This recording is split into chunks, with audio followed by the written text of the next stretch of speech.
Darling, I think often of the first 2 or 3 times that I saw you, how that there was something of great importance to me in my new friendship. There was something that excited me inside. I guess it was just that I half-consciously realized that I had seen the girl that I wanted more than any other I had ever seen. I love you.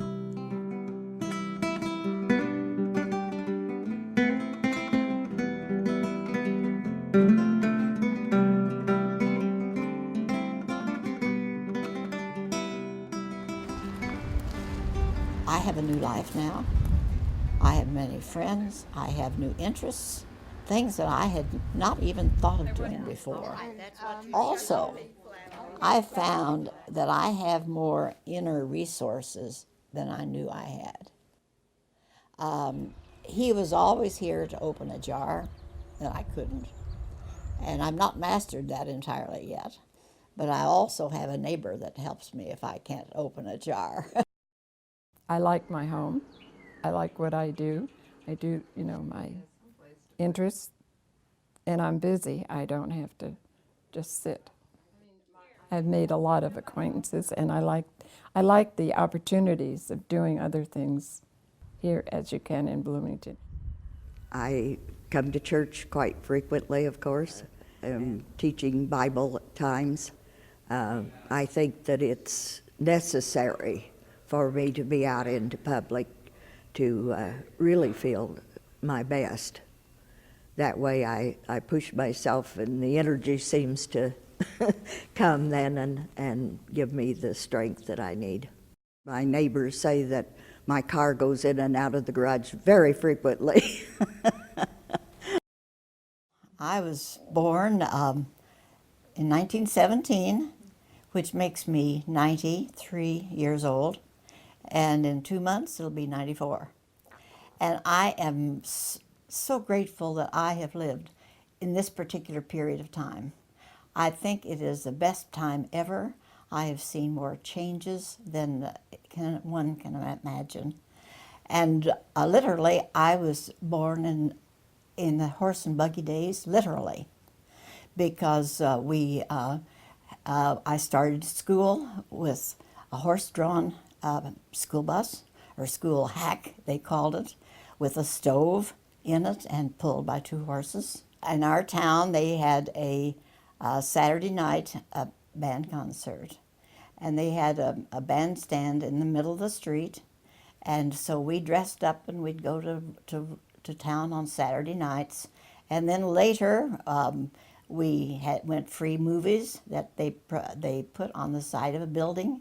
And people would go and get their chairs in the afternoon and get a good seat, and we would enjoy Western shows on the side of the building. So I had a good childhood.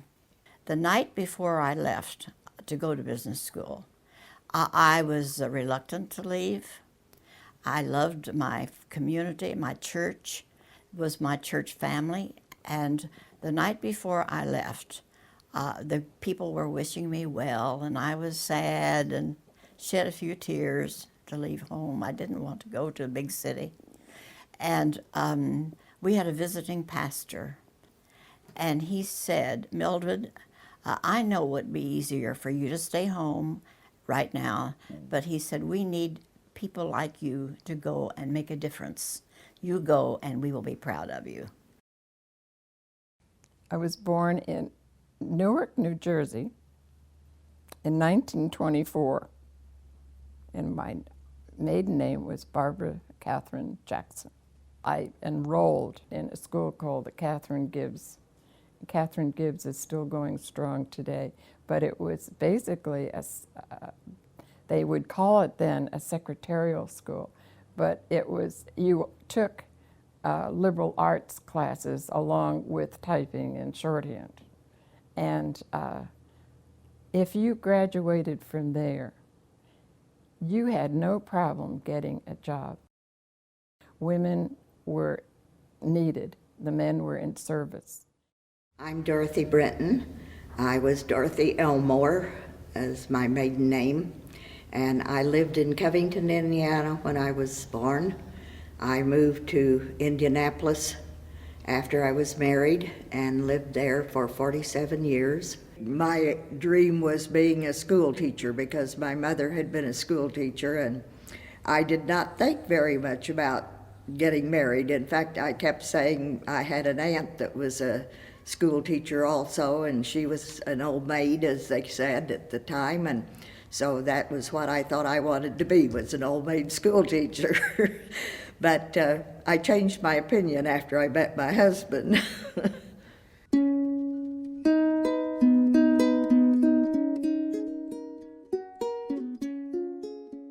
I went to the Subway, which was a little cafe that was down underground, and I wanted a Coke.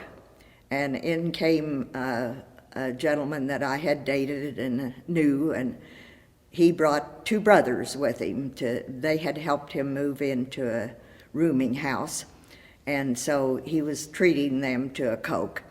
And he introduced me to them and asked me how I was getting along with my chemistry, because I was having a lot of trouble. So I told him just as bad as I had been getting along before. And so he said, well, these two boys are lab assistants in the chemistry department, so I feel they could help you. And so my husband spoke up and he said, I would be very happy to help you, and when can we get together? And I said, I live across the street. We could go right now if that's suitable. So that's what we did, but we didn't get much chemistry done that day. When he went off to service, it was just sort of expected that I had agreed to be his girlfriend for life, so to speak. And so we wrote every night. He would write me and I would write him. And sometimes the letters would not get through, and maybe I'd have two or three at once and he'd have two or three at once. And so his brother took over the task of walking me to class. That way we could discuss if he got a letter and I didn't, or I got a letter and he didn't. So that way we got acquainted that way. When I started writing to you, I just wanted to go on and on and on. I sure do appreciate hearing from you, and I can't hear too often either. Yes, I think often of the times we've been together. Truly, they have been numerous for such a short time of acquaintance. Hey, maybe it's love. Yes, that's right. It most certainly is, and it couldn't be better, could it, dear? Again, the sweet words, I love you. This is the book I made of our wedding after the wedding was over. And it includes the ring cases and my drawing, and then the corsage that I wore. This was our engagement picture. It came out in the paper. And then this was our wedding picture that came out in the paper. His family sublet my mother and dad's apartment when he was about 7 or 8, and I was 5. He had known my family and my mother and dad from the time, we were children. They were like aunt and uncle. And he was just out of the service and come back from the Philippines. And I came home from New York, and my dad worked, and determined to be nice because I didn't care for him very much. He was a tease. And his comment to me was, you've grown up. We went out for dinner that evening, and we talked, and he stayed for a few days. And our courtship, so to speak, was long distance because he was living in Ohio, and our families really didn't know that this was going on. We knew it would be fun to see the family's reaction when we told them, because I'm sure they didn't.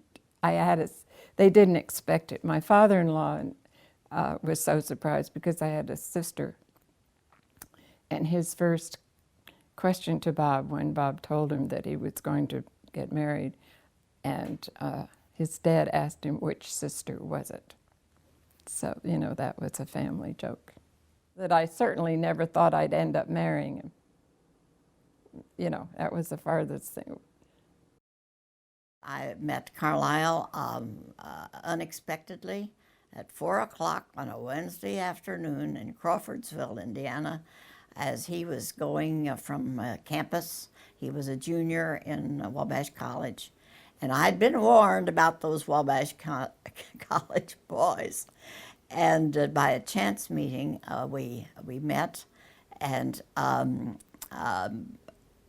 he was different from anyone I'd met, and he wore a suede jacket that looked like it had been slept in, maybe, and he hadn't shaved for 3 or 4 days, I think. But I liked his smile, and I liked his manner, and before it was over, I had agreed to go out with him the next Sunday evening, and I almost canceled it. I thought, what in the world did I do this for? I don't know the man. And here he came, walking. He had a suit and a white shirt and a necktie, and he was shaved, and he was handsome. And I looked out, there was no car. He didn't have a car, but I didn't know that. So he had walked. I figured the evening he'd walked 1.5 miles out to my house. We walked back downtown to go to a movie. It was full, so we said, well, we'll go to the second one. And we walked all evening, and then walked me back home, and then he walked back to the fraternity house. And in that evening, we really became very well acquainted, and never did go to the movie. It was at wartime at that time, and there was so much restlessness and uncertainty. We didn't know if we were going to be involved in it. We married during that critical time with very little. In fact, if I remember correctly, he borrowed money from his dad for us to have a weekend honeymoon in Grand Haven, Michigan. It was an exciting time. We bought our first house, and we paid $900 for a house, an old house, but a nice corner lot that had a little brook running through the corner, and I had great dreams about that house. And I think one of the happiest memories I have was that spring at that little house, and the daffodils that were already there that bloomed, I thought were absolutely beautiful. And Mother's Day, my husband took John David, our little boy, with him to the nursery and bought a little geranium. And so he came, I can see him yet, walking across the yard, him carrying that little pot of geraniums and saying, Happy Mama's Day. We knew each other well. We discussed things. We were able to explore each other's minds and decide what we liked and what we didn't. And we developed over a period of time.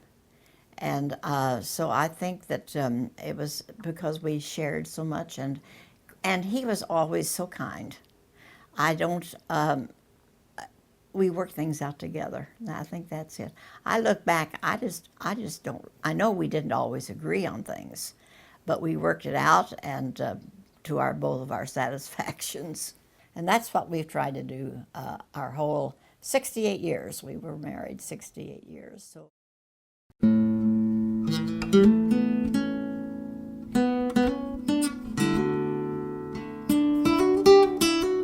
He had a stroke where I knew it wasn't a bad stroke, but it was enough that I knew something was wrong. And so we went to the hospital there, and he was in the hospital for 3 weeks while they tried to figure out what was taking place. And then they decided that he could have had a very bad stroke. He called me that morning And he said, I'm not feeling very good and we're just about out of milk. He said, do you think you could get me some milk? And I said, well, I'm not going to the store or any place till I take your blood pressure. And it was normal, of all things. And for some reason, I looked at my watch, and it only took me 10 minutes to go and get the milk and come back. And I called out the minute I opened the kitchen door, and he did not reply. So I rushed and ran to just threw things and ran to the bedroom, and he was already on the floor and beginning to be blue and cold. The worst time of my life was when my doctor, his doctor at the hospital, after they had given tests after that last stroke, told me, Mildred, my heart is broken when I have to tell you that he will never be able to be at home again. And that was awful to hear. But he said he has dementia. Besides that, the stroke, he had to be in a wheelchair. I could not manage him here at home. So we lived with that for a year and a day. He was in the health center here. He asked me one day if I was okay. And I said, yeah, I'm fine, thinking it was, are you okay at the moment?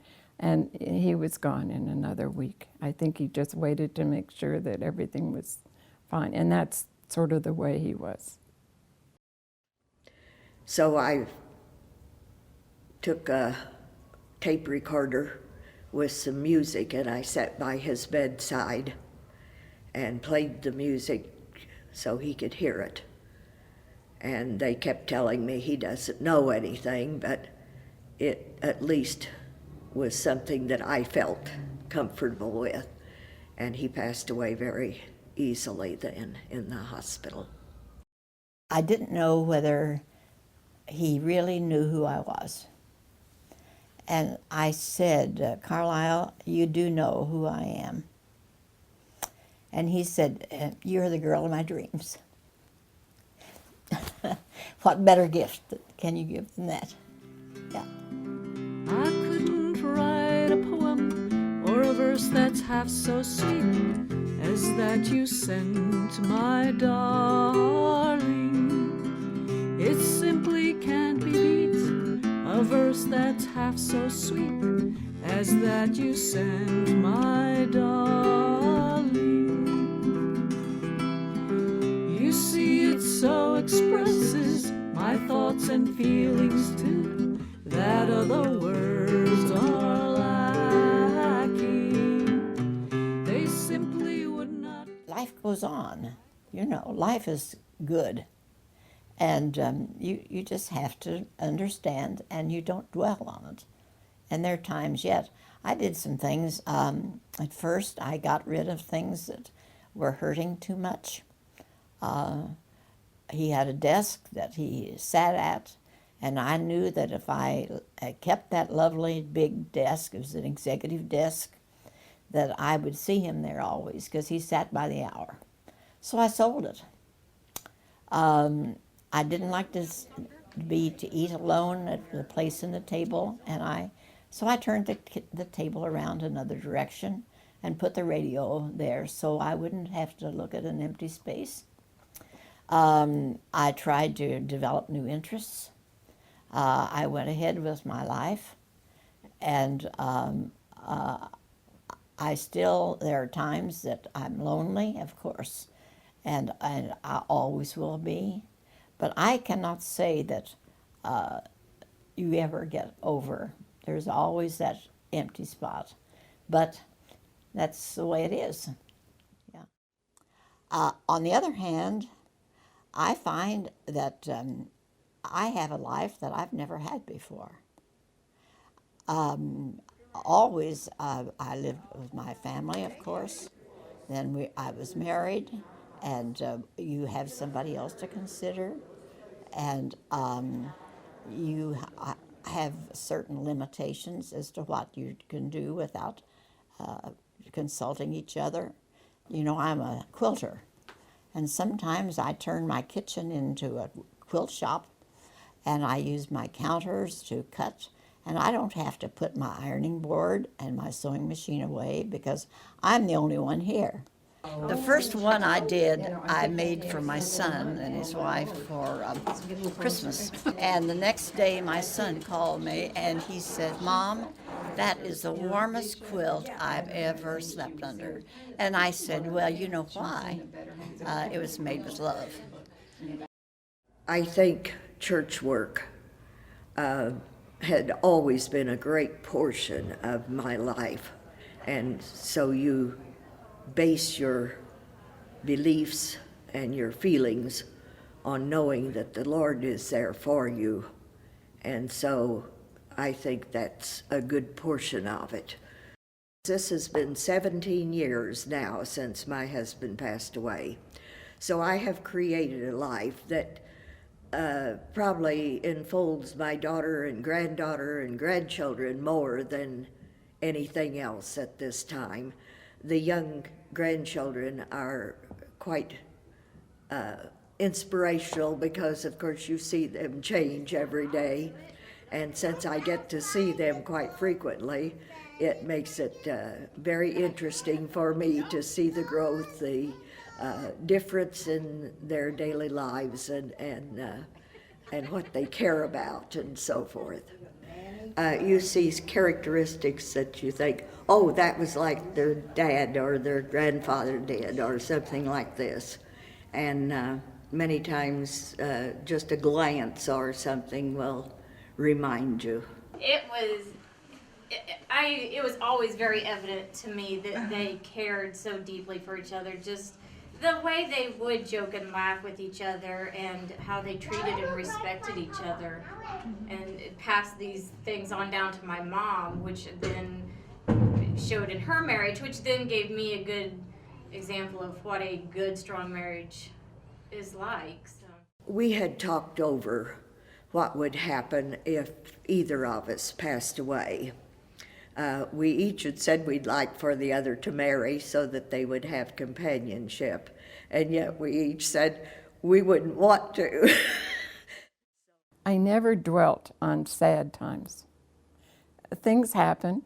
If they happen for a reason, you deal with it and you close the door and move on. And that's the way Bob and I were. And it just seemed natural, I guess. I just knew whatever decision I made about my life and where it was going to take me, I would not be making that decision by myself, and somehow I always have known that it's what Bob and I would have done together. I think love is enjoying someone's company, trusting them, being able to talk to them, working as a team and not having it all one way. It never occurred to me that my life wouldn't always be with Bob. If I do something or think I'm going to do something that I don't think he would really approve of, and I'd have to work at making him think it's okay, then I still have that feeling. And it's sort of funny. What would I do with Carlisle if he were here right now? Well, we love our home. And I can't think of any exotic place I'd want to go, but I have fond memories of him sitting in his wing chair, reading the newspaper or a book, and quietly back in the sunroom. And I think what I would do that would bring him as much pleasure as anything would be to bring him a warm cookie on a napkin. And I was thrilled every time I did this, and I did it innumerable times. But each time he was so gracious, and he acted like it was the biggest gift anybody could give. And he was always, he'd say, "Oh, well, thank you."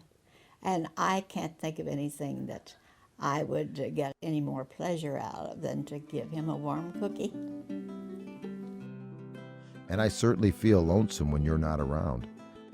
But it is a happy, beautiful lonesomeness, full of sweet memories and great anticipations. Wishing you sweet dreams to the sweetest of all, your own, Norman.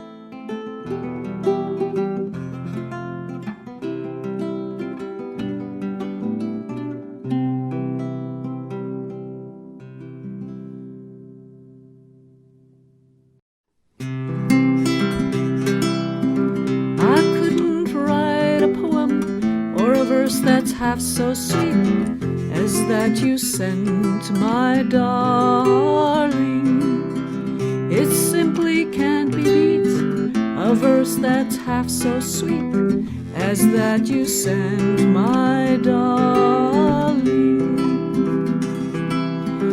You see, it so expresses my thoughts and feelings too, that other words are lacking. They simply would not do, my thoughts and feelings too, that other words are lacking.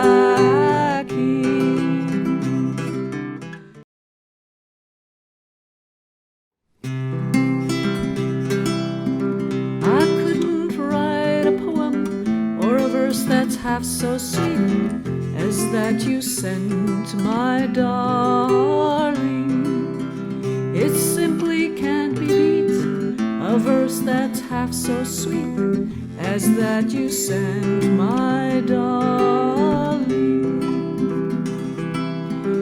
You see, it so expresses my thoughts and feelings too, that other words are lacking. They simply would not do, my thoughts and feelings too, that other words are lacking. So please recall just what it said and make yours just the same. For there couldn't be a sweeter rose by any other name. I couldn't write a poem or verse that's half so sweet as that you sent my darling. It simply can't be beat, a verse that's half so sweet as that you sent my darling.